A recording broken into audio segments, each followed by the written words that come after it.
یہ حضرت والا نے ارشاد فرمایا کہ قرآن کریم میں حکم ہے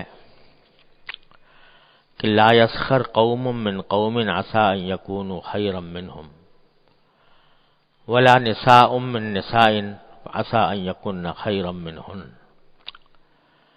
کوئی جماعت کسی دوسری جماعت کے ساتھ ٹھٹا نہ کرے، شاید وہ اللہ کے نزدیک اس سے بہتر ہو، اور عورتیں عورتوں سے تمسخر نہ کریں، شاید وہ ان سے بہتر ہوں۔ تمسخر کے معنی یہ ہے کہ کسی کی اہانت اور تحقیر اور اس کے عیب کا اظہار اس طرح کیا جائے جس سے لوگ ہنسیں یا دل لگی کریں، جس سے دوسرے کو ایذا پہنچے۔ اس میں بہت سی صورتیں داخل ہیں، مثلا کسی کے چلنے پھرنے، اٹھنے بیٹھنے، بولنے، ہنسنے وغیرہ کی نقل اتارنا، یا قد و قامت، شکل و صورت کی نقل اتارنا، اس کے کسی قول و فعل پر ہنسنا، آنکھ یا ہاتھ پیر کے اشارے سے اس کے عیب کا اظہار کرنا۔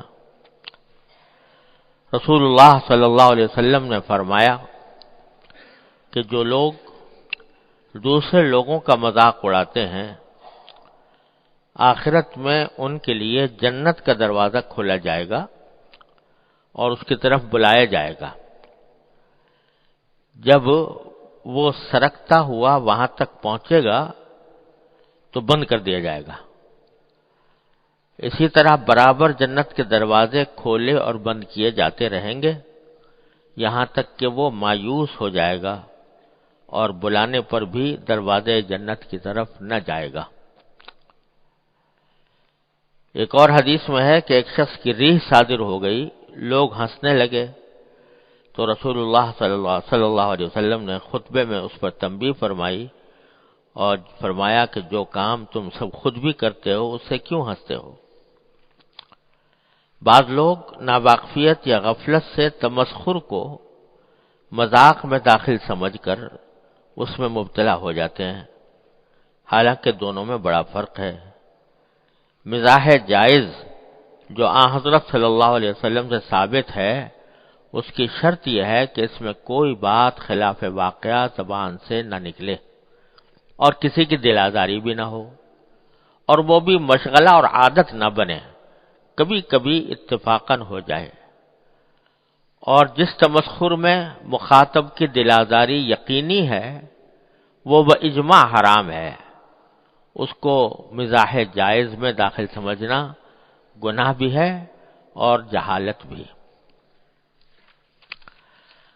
یہ حضرت والا قدس اللہ تعالیٰ سرہ نے زبان کی آفتیں بیان کرتے ہوئے، یعنی زبان کے گناہ بیان کرتے ہوئے، اس کا ذکر فرمایا ہے کہ کسی کا مذاق اڑانا زبان سے، یہ بھی زبان کا بہت بڑا گناہ ہے۔ اور پچھلی مجلس میں نے عرض کیا تھا کہ لغو گوئی یعنی ایسی بات جس کا کوئی فائدہ نہ ہو دنیا آخرت میں، یہ بذات خود انسان کو کسی نہ کسی گناہ میں مبتلا کرنے کا ذریعہ بنتی ہے، اس سے بچنا ضروری ہے۔ تو بعض ساتھی بعد میں پوچھتے رہے کہ بعض اوقات ہم گھر میں اپنے بیوی بچوں سے یا کوئی مہمان آتا ہے تو اس سے کچھ باتیں کرتے ہیں، اور اگر بالکل خاموش ہو کے بیٹھ جائیں تو وہ اس کے حق کے خلاف معلوم ہوتا ہے، تو ایسے میں کیا کرنا چاہیے؟ تو خوب سمجھ لیجئے کہ لغو گوئی وہ ہے کہ جس میں نہ دنیا کا کوئی فائدہ، نہ دین کا کوئی فائدہ، نہ کسی کے حق کی ادائیگی۔ بیوی بچوں کا بھی حق ہے،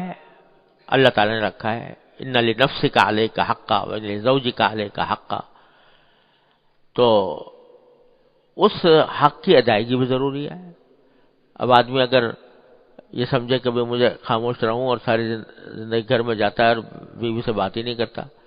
تو یہ تو اس کی حق تلفی ہے، یہ جائز ہی نہیں۔ اسی طریقے سے کوئی مہمان آتا ہے تو اب مہمان کے سامنے آپ بالکل چپ ہو کے بیٹھ کے چپ ہو کر روزہ رکھ کے بیٹھ جاؤ تو اس مہمان کی حق تلفی ہے۔ تو کسی درجے میں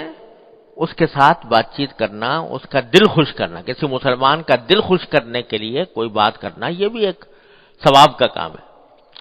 تو ایک مہمان کا حق ہے اس کا اکرام کرنا چاہیے، اور اس اکرام کا تقاضا یہ ہے کہ کچھ بات اس سے کرے، لیکن یہ سب چیزیں حدود کی پابند ہیں،